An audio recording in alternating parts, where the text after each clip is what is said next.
31절부터 38절은 무슨 얘기냐. 중심 구절은 한 35절 인 것 같아요. 35절이 아니라 36절, 6절인 것 같아요. 예수님의 그 하나님 되심에 대한 증언에 대한 부분인데, 지금 예수님이 뭐라 그러시냐면 요한이 나를 증언하였었다. 근데 사람의 증언이다. 그렇죠? 근데 여기 보니까 34절에 나는 사람에게서 증언을 취하지 아니하노라. 여러분 기분 나빠하지 마시고. 그러니까 요한이 증언을 했었어. 그 증언이 가치가 없다 그렇게 말하는 건 아니야. 근데 그 증언보다 더 큰 증언이 있어. 그 증언이 뭐다? 하나님이 내게 허락하신 역사, 기적들, 표적들, 그것이 나를 증언하는 거다. 내가 하나님임을. 그리고 마지막으로 38절에 말씀. 말씀 자체가, 하나님의 말씀 자체가 나를 증언하는 거야. 나를 얘기하고 있어. 내가 하나님임을. 요 얘기예요. 이때까지 지금 얘기한 게. 먼저 사람의 증언이 필요 없다 하신 부분. 네. 아까도 얘기했지만 기분 나빠할 필요 없습니다. 이건 무슨 얘기냐. 예수님이 하나님 되심에 대한 그 진실은요, 사람의 증언, 칭찬, 인정의 여부를 따라 좌우되는 것이 아니다라는 의미예요. 사람이 인정을 하든 안 하든 그거는 상관이 없다라고 얘기하시는 거죠. 그게 필요 없다, 가치 없다라고 얘기하는 게 아니라 그 영광 안에서 이미 충족성이 있는 거예요. 자아 충족성. 이분들은 왜 그렇게 이렇게 자아 충족성이 완벽할까요? 누구에게? 삼위일체 하나님에게서 서로 증언을 얻기 때문에. 그는 공동체십니다. 예, 그래서 누구한테 확인받을 필요 없어요. 사람들한테. 이미 완전한 삼위일체 가운데 서로 하나 되어서 그걸 확인하고 있는 거죠. 그러니까 누가 인정해서 그의 정체성이 더 안정화되고 인정되고 영광받는 것이 아니다라는 얘기를 하는 거죠. 두 번째 증거 뭐라고 했죠? 사람의 증거가 있는데 사람의 증거로 내가 완전해지는 건 아니야. 어떤 증거가 있다? 역사. 36절. 더 큰 증거가 있어. 아버지께서 내게 주사 이루게 하신 역사야. 내가 하는 그 역사가 아버지께서 나를 보내신 것에 대한 나를 위한 증언이야 라고 얘기하시죠. 그러니까 하나님이 허락하신 이적 기사가 바로 예수님이 하나님이심을 증언하고 있다. 당연하죠. 그렇죠? 자, 그럼 여기서 우리는 뭘 한번 묵상해 볼 수 있을까요? 기적, 이적의 사건들은요, 다 예수가 하나님의 아들이심을 나타내는 증거로 사용되는 것들이죠. 당연한 얘기를 그렇게 하십니까? 그럴 수 있지만 한마디로 이 땅에서 하나님의 뜻 안에서 이루어진 기적들은요, 다 예수가 하나님이심을 증거하기 위한 도구로 사용되어야 된다라는 거예요. 이거 진짜 기막힌 얘기입니다. 우리는 기적과 이적을 나의 어떤 어이 신기해 이걸 충족하는 게 아니라는 거죠. 더 심하게 말하면 나의 어떤 기적적인 치유, 꼭 나를 위한 것의 기적 같지만 이 기적은 뭐다? 항상 예수가 하나님이심을 드러내는 도구로 사용되는 것이다 라는 거죠. 그러면 얘기가 많이 달라져요. 진짜 많이 달라져요. 그러니까 개인화되지 않아요. 하나님의 기적과 이적이 내 안에 풀어질 때 그냥 그게 내 거가 돼버리는 게 아니에요. 그냥 나만 좋고 끝나는 게 아니에요. 그거는 하나님께 온전히 영광되어지는 일들까지 가는 거죠. 그래서 이게 간단합니다. 네. 여러분, 특정 사역자의 인기를 위해 기적이 존재하는 게 아니에요. 근데 우린 그런 걸 많이 봐요. 그렇죠? 치유 사역으로 돈을 벌기 위해 존재하는 게 기적이 아닙니다. 우리 누군가 이렇게 나타나면은 치유됐다 요즘은 아니지만 좀 한 몇 개 떴었잖아요. 그 보면 알아요. 좀만 기다리면 돼요. 그게 진짜인지 아닌지. 처음에는 막 사람들 막 이래요. 근데 그 사람 좀만 보면 물 팔고 있고 손수건 팔고 있고 저 보니까 옷 팔고 있더라고요. 뭐 굿즈 팔고 있고. 여러분 다 그게 티가 나는 거예요. 그 모든 기적은 누구로 귀결돼야 된다? 예수가 드러나고 예수가 왕이신 게 드러나고 끝나야 되는데 좀만 가보면 다 지가 왕이 되고 지가 돈 벌고 있고 그런 거죠. 그래서 그런 일이 일어날 때 막 새로운 사람 등장할 때 놀랍지도 않아요. 만약에 그게 진짜라면 그 사람은 사라지고 예수만 남게 되는 거예요. 그럼 그게 진짜예요. 여러분 관심 없는 것 같아요. 이렇게 지금 그런. 자, 기적과 이적 자체가 그럼 나쁜가요? 그렇진 않아요.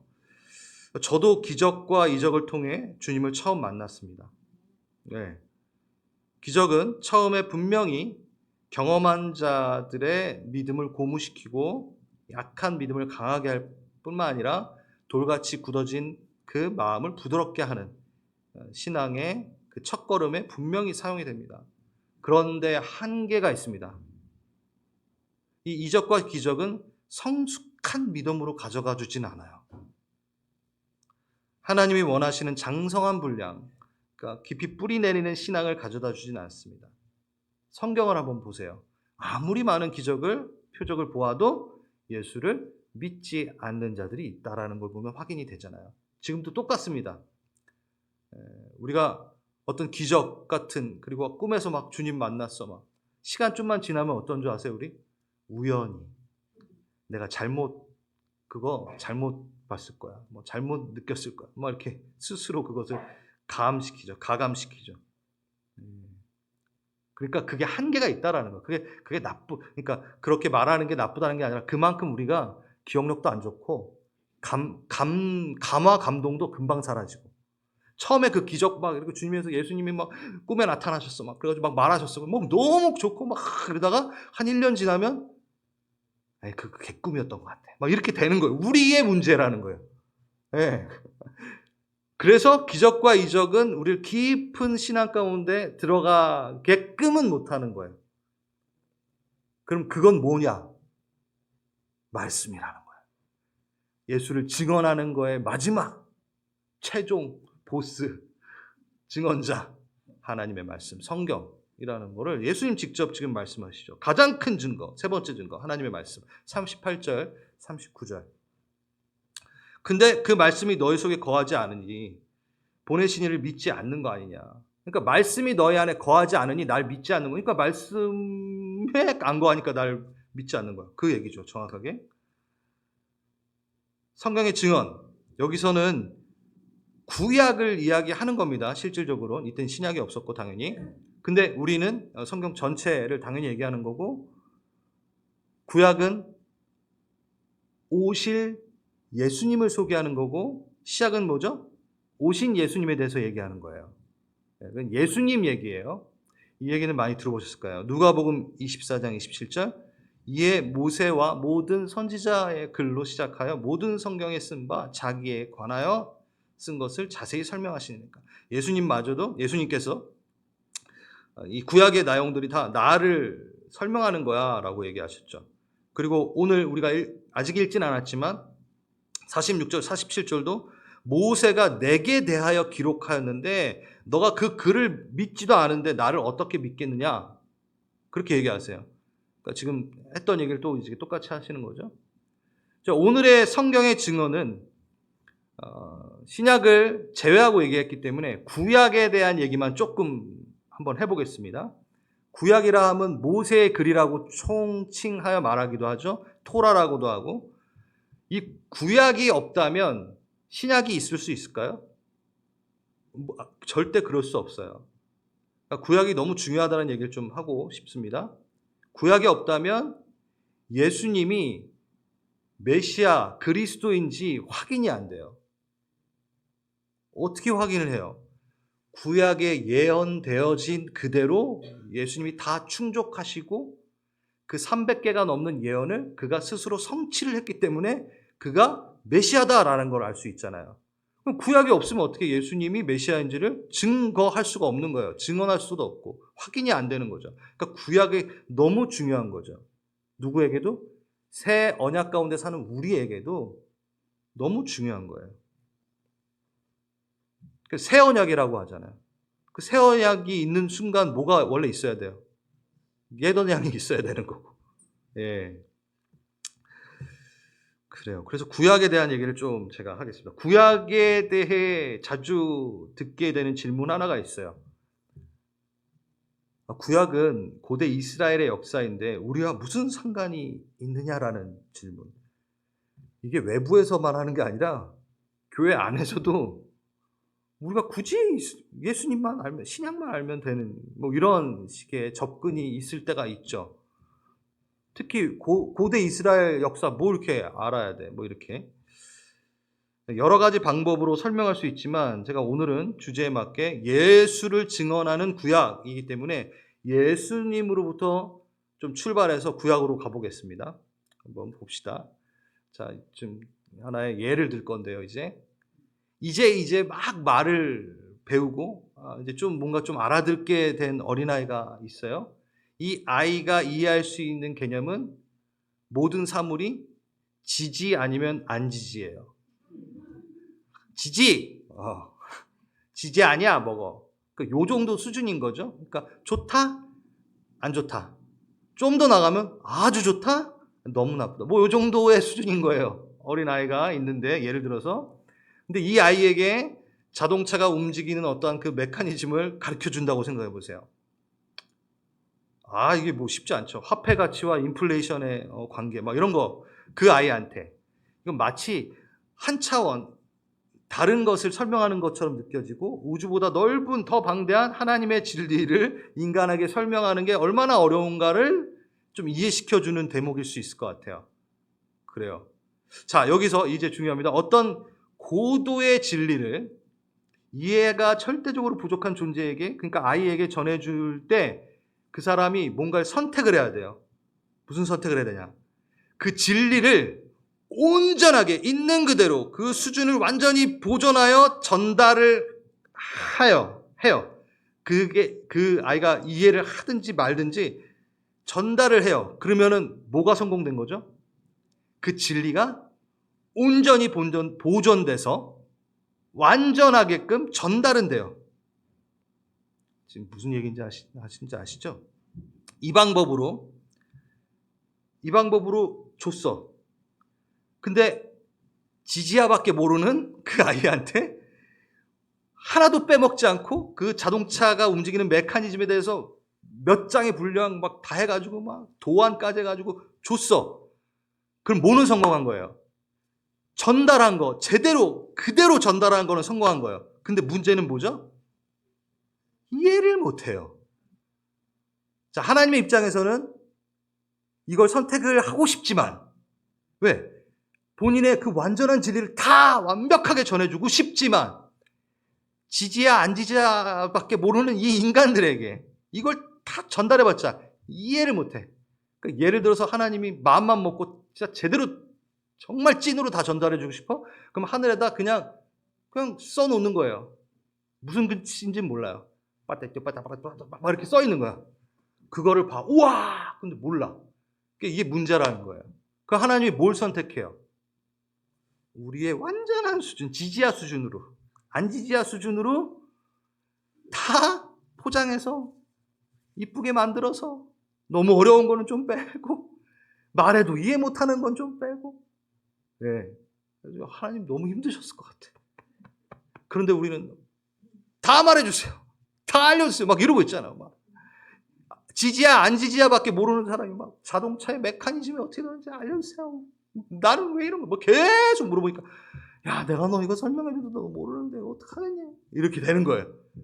자, 아무튼 그래가지고 전해주셨어요.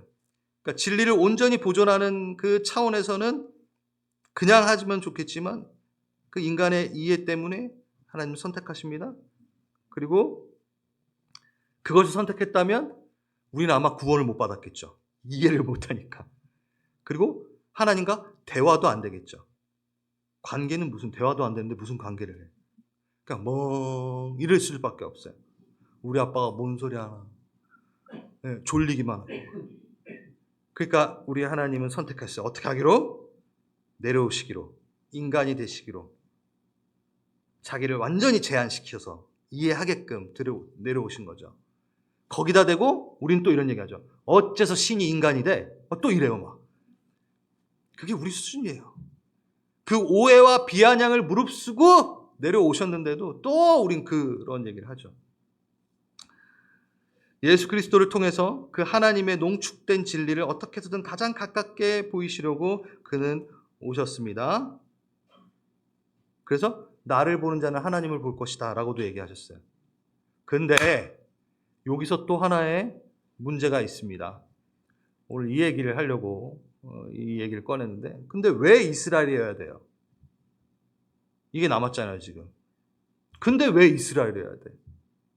네? 자, 그렇게 하지 않으면 예수님께서 하나님인지 구원인지 아무도 모를 것이다 라고 제가 말했어요. 왜 이스라엘 되냐에 대한 불만을 품고 우리 한국에 오셨으면 얼마나 좋았을까? 네? 좀 그 얘기 아니에요 그러면 솔직히. 이스라엘이 아니면 그럼 어떻게 오셨어야 돼? 어디 미국? 영어도 힘든데 싫어. 한국말 얼마나 좋아. 한국에서 오시면 그 얼마나 자기중심적인 거예요. 그렇죠? 우리는 다 어떤 거냐면 인류의 보편성으로 오시길 원해요. 예수님이 왔을 때 누가 봐도 나를 위해 오셨다라는 것을 알 수 있게끔 예수님이 한 민족의 얼굴로 한국어를 쓰는 사람으로 왔으면 더 친근해서 구약보다는 이스라엘 역사보다는 한국 역사 속에서 막 이루어지면 더 기분 좋을까요? 그러면 어떠세요? 자, 그렇게 보편적으로 오시길 너무나 바랬던 거죠. 그러면 한번 예를 들어 보겠습니다. 이것도 앞에 부분이랑 똑같은 겁니다. 그가 이스라엘 사람이 아니라 각각의 자기의 민족의 모습으로 오길 원했다면 우리 예수님은 어떻게 생겼을까요?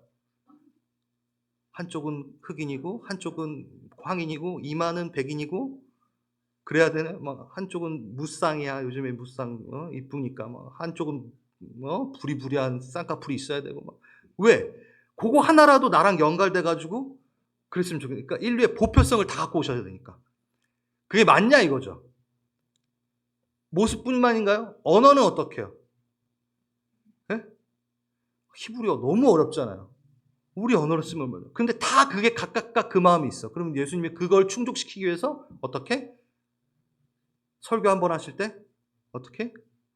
샬롬, 안녕, 헬로우, 찡따이짜, 그 모든 족속의 언어를 한 번 얘기할 때 한 번씩은 다 해줘야 돼. 그러면 예수님이 우리말 하시네. 여러분 이렇게 오셨어야 되나요? 그러면 문제가 뭐가 있죠? 시간이 너무 한 말씀 하시는데 한 1년 걸리겠죠. 그러면 어느 누구도 뭘 몰라요? 하늘의 진리를, 그 농축된 진리를 그나마 조금 아는 그 진리도 못 안다는 거예요. 이게 성립이 안 된다는 거예요. 좀 진지해집시다. 그렇죠? 그러면 우리 하나님은 뭘 선택해야 돼요? 한 민족만이라도 그 문화를 온전히 입어서 문화와 역사 안에서 충분히 예수님이 오실 것에 대한 설명이 가능하도록 시간을 투자하셔요. 그래서 그 문화 하나 안에서 제대로 하나님을 좀 보여주고 그 다음에 12명을 택해서 여러분 한 100명 택하면 어떻게 해요? 선택과 집중이 안 돼요. 12명이라도 제대로 계속 다니면서 100명 됐고 다니면 어떨 것 같아요? 교제가 되겠어요? 예수님과 교제가 되겠어요? 안 되는 거예요. 그러니까 친밀한 얘네라도 제대로 그나마 농축된 진리를 알려줘야지만이 이 한 문화를 통해서 제대로 알려줘야지만이 나를 얘네들이 이해를 할 거야 라는 하나님의 마음이라는 거죠. 그래도 여전히 우리 그때 예수님 오시면 삼국시대인데 그때 좀 오셨으면 참 좋았어 이러시면 안 된다는 거죠. 그러니까 우리가 이스라엘의 역사하고 이게 아니라 하나님의 분명한 선택 뭘 위해서? 구원을 말하기 위해서. 진리를 알려주기 위해서 제한되었으나 그거만이라도 그 몇 명과 그 이야기를 위해 구약 때부터 준비를 하신 거예요. 그래서 구약이라는 것은 뭐죠? 예수님 오시기 전까지 구약이라는 시간 동안 최대한 하나님을 예수 그리스도가 예수 그리스도이심을 알려주기 위하여 준비된 매개체죠. 구약과 이스라엘이라는 것들이. 그렇죠. 그래서 이스라엘의 역사는요, 이스라엘의 역사만이 아니라 구약 성경도 그들의 것만이 아니라 예수님을 설명하기엔 놀라운 매개체로 쓰였기 때문에도 우리에게 중요한 겁니다. 그래서 우리는 이스라엘의 역사도 알아야 되고, 네? 구약을 알아야 되는 거죠. 하나님은 그 진리, 그 수천만 년, 수억만 년이 걸려도 하늘의 진리를 다 알려줄 수 없지만 우리가 이해할 수 있는 만큼, 우리에게 충분한 만큼을 설명하시기 위해 이스라엘을 사용하셨고 12제를 택하셨고 그들을 통하여 성경을 쓰게 하셨던 거죠. 그래서 우리가 예수가 우리의 구원자임을 알게 됐다라는 거, 이겁니다. 성경은요, 분명한 목적이 있는 책이에요. 그러니까 누구를? 예수를 증언하기 위해 있는 책인 거죠. 예수를 증언하는 것, 예수에 관한 책인 거죠. 그래서 하나님의 형상을 우리가 먼저 받았는데 죄로 인해서 깨지고 그 형상이 무엇인지 다시 가르쳐 줌으로 예수로 회복되어지고, 이 긴 이야기, 이게 목적인 거예요. 그런데 많은 사람들은 그 목적을 알려고 하지 않고 여기에 너무 다른 질문에 집착을 하죠. 어떤 질문? 왜 이스라엘이어야 돼요? 왜 12명이어야 돼요? 그러니까 쓸데없는 질문을 하는 거죠. 그거 얘기하는 거 아닌데. 꼭 악보책을 막 보면서 막 오늘 저녁 뭐 하지? 레시피 찾는 것 같은. 그러니까 목적이 예수인데 우린 다른 얘기를 계속 한다는 거예요. 왜 성경에는 공룡이 없냐 막. 아니, 사랑 얘기하는데, 예수님 구원 얘기하는데 공룡이 꼭 들어가야 돼요? 그러니까 이런 질문을 우리가 계속 한다라는 거죠. 그렇죠? 네. 여러분 성경에 지금 왜 스마트폰 얘기가 없어요, 그러면? 그러니까 이런 질문이라는 거죠. 꼭 역사책에다, 네? 하나님의 역사의 책에다 막, 네. 오늘은 맛있게 먹을 수 있는 떡볶이 요리법을 한번 성경에서 찾아봐야지, 막 이런 꼴이라는 거예요. 우리는 그 성경의 목적대로 읽어야 되고 가야 됩니다. 누굴 찾아야 돼요? 예수! 그리고 예수를 찾아 뭐 해야 돼요? 구원을 얻으면 되는 거예요. 거기서 공룡 찾지 마세요. 자꾸. 노아의 방주가 공룡을 태웠느냐 안 태웠느냐. 그 쓸데없는 질문이라는 거죠. 그러니까. 거기다 그걸 왜 써놔? 쓸 일이 없죠. 구원책인데. 구원하는 책인데. 자, 이건 준비한 건 아니에요. 지금 얘기하는 건. 자, 이제 다음 걸로 넘어가겠습니다. 최고의 증언은 뭐였다? 예수를 증언하는 구약이었다. 근데 왜 예수님이 하나님 되심을 증언한 그 역사와 말씀이 있는데 너네는 영생을 얻지 못해 라는 식으로 이제 얘기가 나오는 거예요. 유대인들이요, 이런 거예요. 우리 성경 너무 잘 아는데 어떻게 예수를 모르고 영생을 나는 얻기 위해서 이걸 봤다라고 생각을 하는데, 우리 성경 너무 잘 아는데 잘 안 보이는데요, 예수님이? 이러는 거예요. 그 얘기가 지금 우리가 읽지 않았지만 39절에서 47절까지 그 얘기입니다. 그렇게 얘기하니까 예수님이 대답하시듯 성경에서 영생을 얻을 줄 알고 성경을 연구하는데 내게 대해 증언한 거야. 근데 넌 내게 오지 않고 그것을 얻기를 원해. 나는 사람에게서 영광을 취하지 않아. 다만 너희가 이해를 지금 못하는 거는 뭐? 42절, 하나님을 사랑하는 것이 너희 속에 없기 때문에 지금 너희가 아무리 열심히 성경을 공부해도 지금 뭐? 이해를 못하는 거야. 내가 구원자이고 예수인지를 모르는 거야. 그렇게 증언이 있는데도 알지 못했던 큰 이유가 이제 두 가지가 43절에서 47절까지 나옵니다. 정말 큰 이유는 뭐였죠? 하나님의 사랑이 그 사람들이 없기 때문에 예수님을 알지 못했는데, 그렇게 나를 알아보지 못하는 이유가 두 가지 이유가 그 속에 있는데 43절 만일 다른 사람이 자기 이름으로 오면 너희는 영접을 한다. 그리고 서로 영광을 취하고 유일하신 하나님으로부터 오는 영광을 구하지 아니하니까 나를 믿을 수 없다. 두 가지예요. 이게 두 가지예요. 첫 번째, 자기 이름으로 오면 영접을 하는 그 습관 때문에 진짜 내가 왔을 때는 나를 못 알아보는 거야 라고 얘기하는 거예요. 자, 이거 설명해 드릴게요. 그리고 내게 영광 돌림으로 나를 알아봐야 되는데 너희가 서로 영광을 취하느라 바빠서 내 영광은 못 보는 거야. 그러니까 날 못 알아보는 거야. 뭐가 대체됐어요? 나를 알아봐야 되는데 자기가 원하는 이름으로 오는 거에 막 정신 팔려 있으니까, 그러니까 자기 입맛에 맞는 메시아를 고르다 보니까 나를 못 본 거야. 그거랑 또 하나, 하나님께 영광 돌림으로 나를 알아봐야 되는데 서로 영광을 취하기 위해서 바쁘기 때문에 나를 못 알아본 거야. 이 두 가지라는 거죠. 자, 요걸 또 설명하기 위해서 아주 간단한 예를 하나 드리겠습니다. 되게 오래전에 제가 한번 얘기했던 건데, 홀 어머니의 이제 생신이에요. 좀 멀리 떨어져 계신 우리 홀 어머니에게 마땅한 선물을 하기가 고민이 된 거예요. 이제 생신이신데.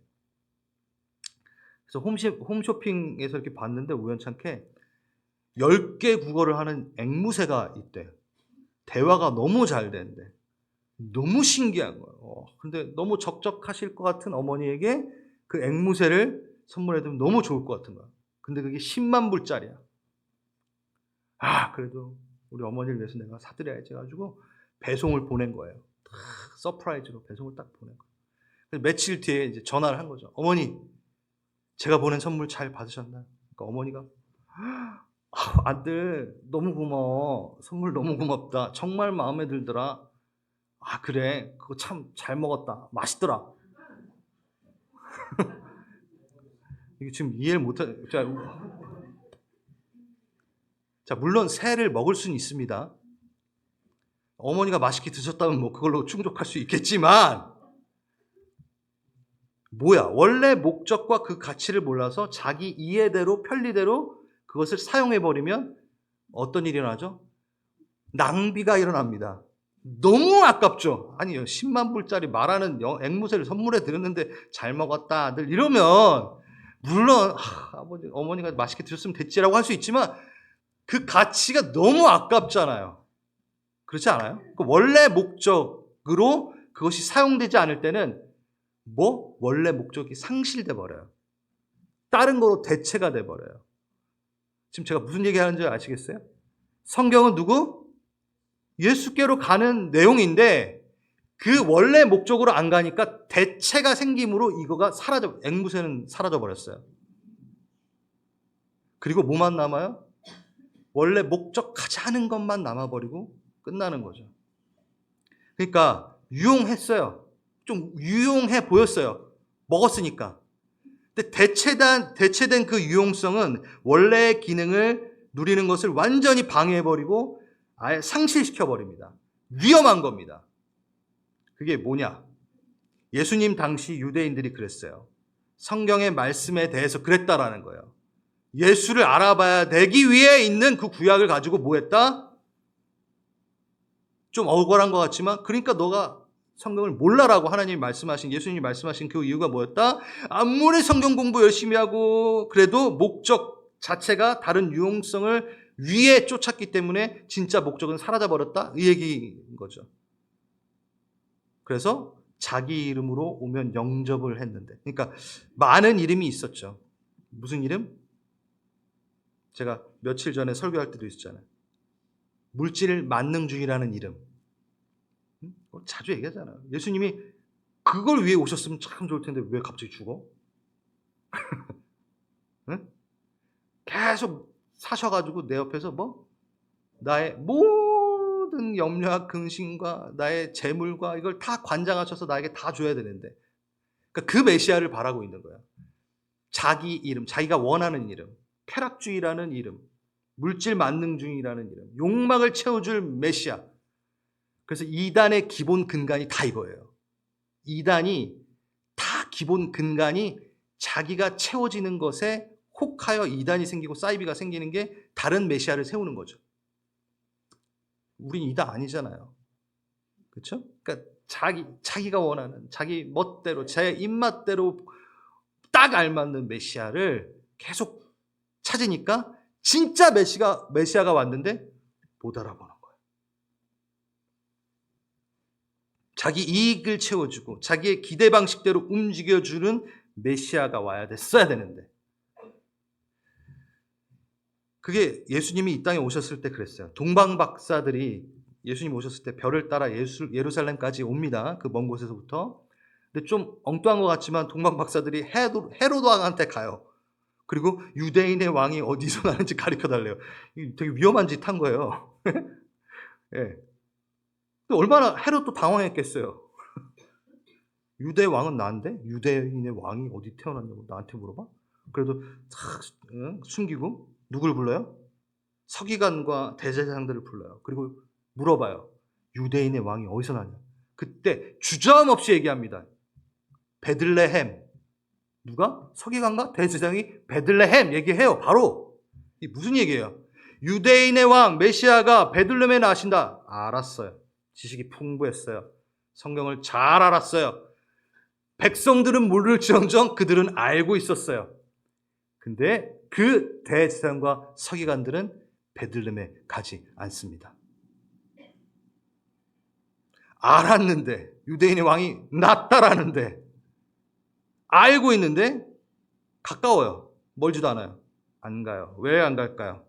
헤롯 옆에서 자기의 영광의 자리를, 기득권의 자리를 지켜야 했기 때문에. 한마디로 말해서 내가 내 이익을 추구하고 내 입맛에 맞는 메시아가 오기를 기다렸지 아닌 건 아니야. 겉으로는 하나님께 관심 있는 척 했으나 진짜 예수의 생명에는, 예수의 그 가치에는 관심이 없어지는 거죠. 그래서 성경에 계속 보면 십자가, 고난 가운데 따르고 순종, 사랑의 섬김, 겸손, 헌신, 흘려보낸, 그건 관심이 없어요. 성경 지식을 뽐내고 자랑하기에 바빴어요. 이게 바로 자기 이름으로 오는 것만 영접하는 모습인 거죠. 두 번째, 뭐였죠? 날 왜 못 알아봐? 서로 영광을 취하고 있기 때문에. 서로 영광, 나 영광, 내가 영광, 막 서로, 그러니까 서로 이용하는 거예요. 네? 그러고 앉아 있는 거예요. 내 영광 취하려고 쟤를 이용하고 이런 거죠. 옆에 있는 사람 당연히 사랑의 대상이 안 되죠. 왜? 내가 영광을 취해야 되니까. 서로 자신의 영광을, 그러니까 쟤만 나쁜 게 나도 나쁜 건, 쟤만 나쁜 것처럼 막 이렇게 구우면 안 돼요. 우린 다 나빠요. 기분 나쁘세요? 저도 나빠요. 서로 우린 막 나의 이득, 영광을 취해 막 그러고 있는 거예요. 그러니까 진짜 영광을 못 보는 거예요. 이 얘기예요. 내 영광에 방해되면 저 사람이 나보다 좀 더 뛰어나 보이고 그러면 시기와 헌담의 대상이 돼버려요. 그 사람. 내 영광에 도움이 되지 않으니까. 그 모습이라는 거죠. 이것도 있었어요. 성경에. 처음에 제자들도 그렇게 예수님을 따랐으니까. 특히 요한복음의 저자 요한도 어떻게 했죠? 네? 3년 동안 그 따라다닌 대가로 주님, 나를 예수님이 왕에 오르실 때 나 좌측 우측, 내 동생이랑 야고보랑 좌측 우측 세워주세요. 뭐 이러잖아요. 그러니까 자신의 영광을 위해, 그러니까 서로 영광을 취하기 위해 이용하는 거죠. 사람들을 이용하고 예수님도 이용하고. 근데 예수님의 진짜 영광을 맞닥뜨리는 순간 내가 원하는 거랑 주인이 원하는 거랑 다르다라는 걸 깨닫는 순간 엎드린 자와 엎드리지 않은 자로 구분이 되는 거죠. 엎드린 자는 제자가 되었고 엎드리지 않은 자는 그냥 무리가 된 거야. 떡 먹고 고기 먹고 간 사람들. 다음 주에 할 건데 오병이어. 딱 나눠지는 거죠. 네. 자, 그래서 성경을 앞에 두고 원래의 기능을 상실해버린 타협한 유용성, 성경을 이렇게 사용하는 거에 익숙해버리면은 어떻게? 진짜 성경의 목적을 잃어버리는, 앵무새를 죽여버리는 일들이 생긴다. 자기 욕망을 추구하는 유용성을 추구하다 보면은 에이 좀 괜찮겠지. 아니요. 끝낸 잊어버린다 라는 거죠.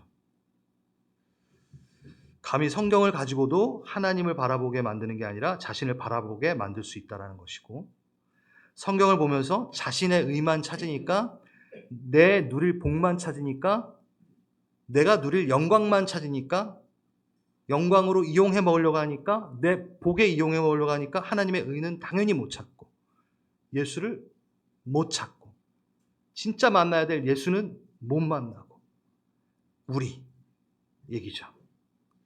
이것을 보면요, 우리가 어느 정도 성경에 가까이 있다는 사실 때문에, 나는 성경에 가까이 있지. 지금 얘네들이 그랬잖아요, 유대인들이. 우리 성경 너무 가까우고 나 잘 알고 있어. 이런 그 생각 자체가 문제였다는 거예요. 우리도. 여러분 성경과 가까이 있나요? 그럼요. 휴대폰에 성경 앱이 있는데요. 가까이 있죠. 그러니까 요 수준이면 큰일 난다는 거예요. 똑같다는 거예요. 유대인 지금 얘네랑 우리 똑같은. 나는 괜찮은 신앙인인 것 같아 라고 착각하고 있진 않은가에 대한 부분을 얘기하는 거예요. 여러분 이게 강해라서 우리는 해야 돼요.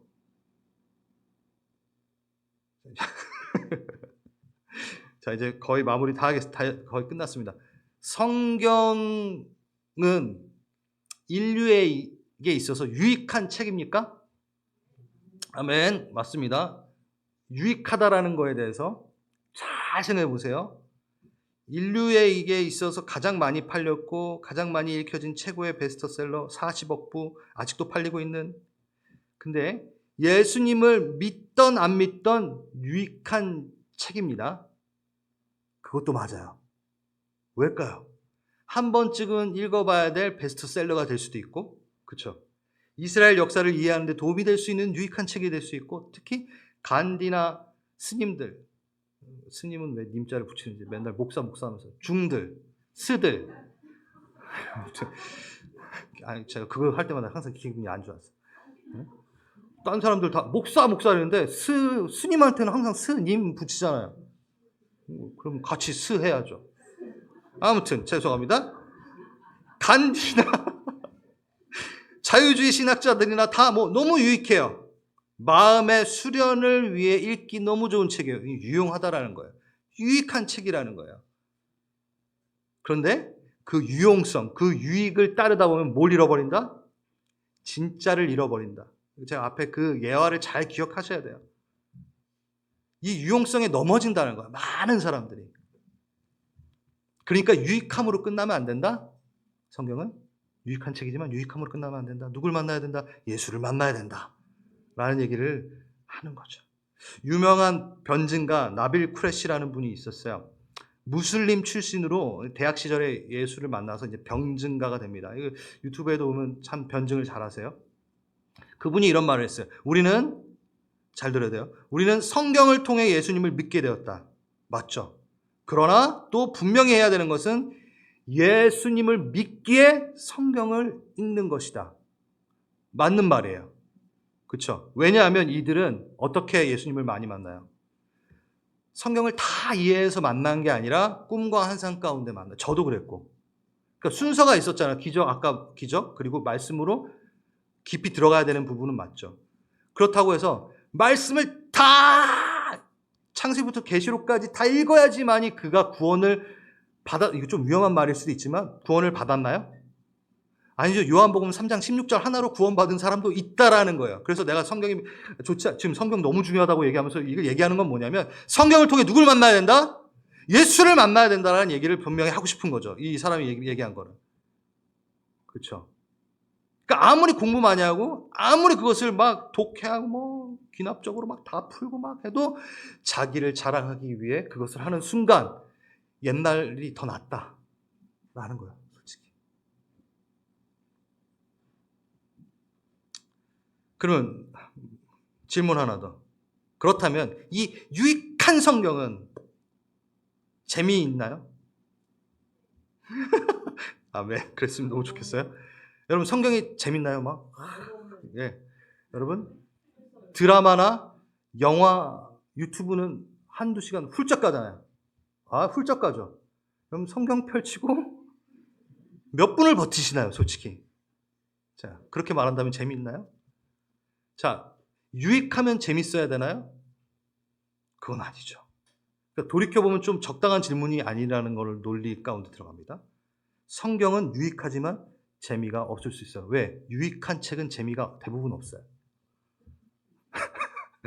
여러분 공부하실 때 전공서적이 유익했죠? 재밌었나요? 안 재밌었어요. 그러니까 성경을 재밌어야지 봐야지라고 어떻게 해서든 재밌게 말해주고 싶어요. 근데 졸릴 때가 많아요. 지금 설교해도 졸으시는 분이 있을 정도인데. 성경을 펼치면 어떻게 된다? 재미가 없을 수 있어요. 솔직해집시다. 자, 정상이라는 거예요, 여러분. 성경을 펼쳤는데 졸음이 온다? 지극히 정상이십니다. 유익한 책은 다 재밌진 않아요. 드라마는 재밌어요. 왜? 목적이 뭐예요? 드라마는 재밌으라고 만든 거예요. 소설은 재밌으라고 쓴 책이에요. 목적이 그거예요. 근데 예수래. 성경은 뭐? 재밌으라고 쓴 책이 아니라 생명을 주기 위한 책이기 때문에 졸릴 수는 있어요. 그래서 제가 뭘 말하냐. 생명을 위해 읽으시라는 거지 재미로 읽으시라는 건 아니라는 거예요. 재미없으니까 못 읽겠어. 그럼 죽으세요. 이렇게 되는 거예요. 정말, 그러니까 제가 진짜 그런 말 하는 게 아니라. 그럼 죽어요. 그러니까 성경을 읽으세요. 예수를 만나세요. 그리고 재미 따지지 마세요. 하지만 주의 말씀을 따라 성경 맥을 한번 들으시면 그게 참 재밌습니다. 또.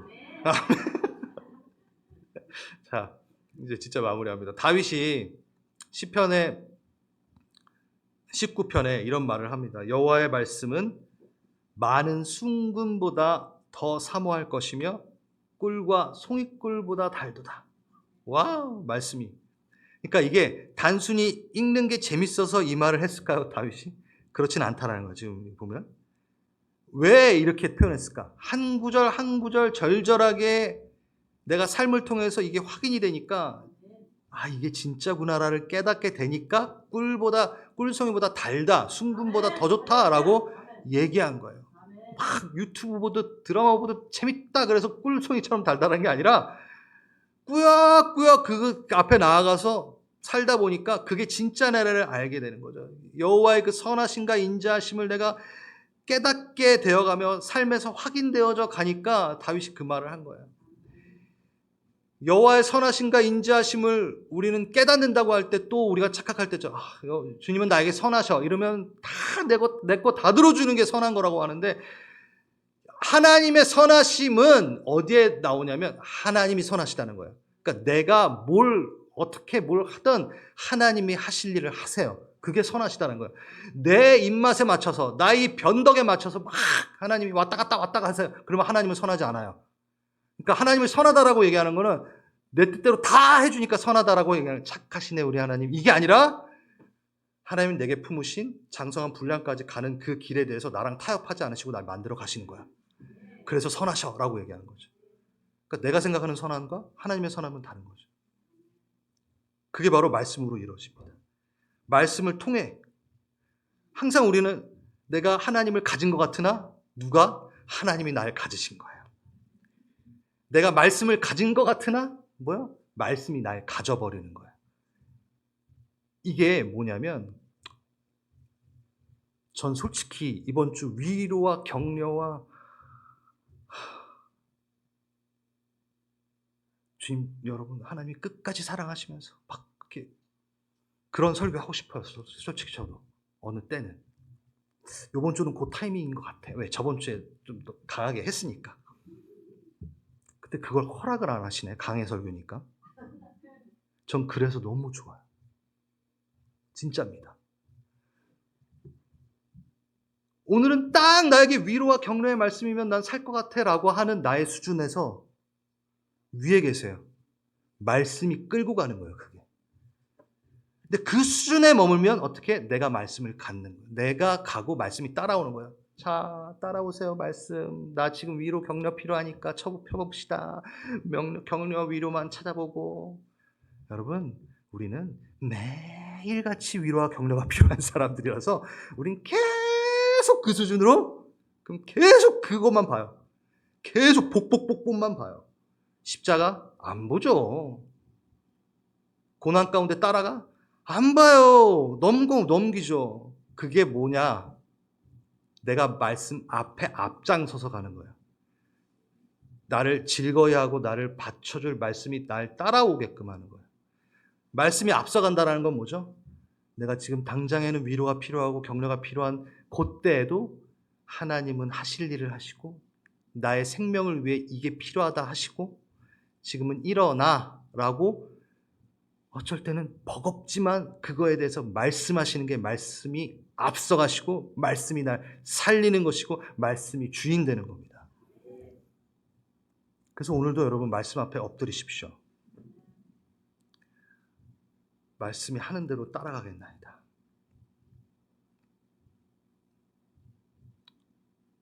말씀이 나의 주인이십니다. 그 다짐하시는 분들 자리에 일어날까요?